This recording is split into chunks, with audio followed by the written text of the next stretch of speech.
Venetoclax, of course, has been a major breakthrough in the development of active therapies for myeloid malignancies. And I think it has become clear now after the VIALE-A trial that the combination of Venetoclax with azacitidine is the standard of care for older unfit patients with acute myeloid leukemia.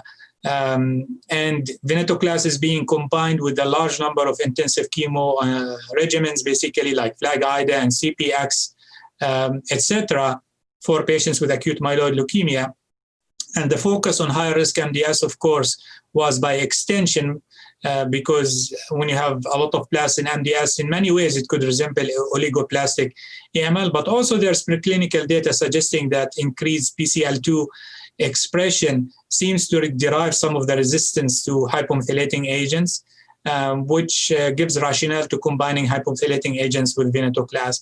And on that basis, 2 studies have been initiated by the company, one looking in the frontline setting and one in the refractory relapse setting. Both of those are single-arm studies, so everybody was getting the combination.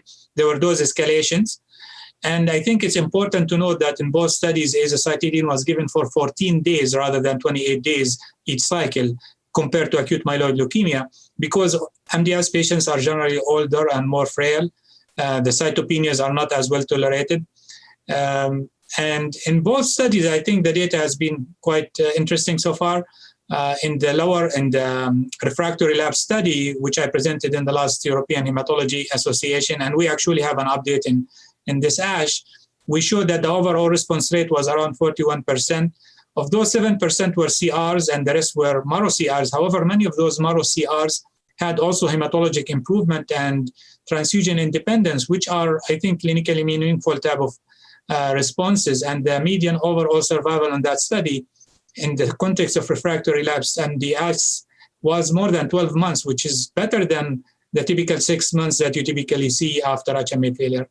The frontline study is also being presented, or an update is being presented in this meeting by Dr. Garcia.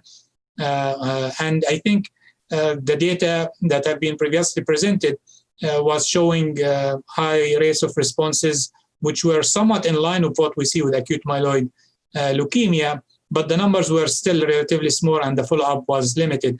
So I think as this follow-up continues to get longer, we will understand the survival benefit as much as you can from a single-arm study.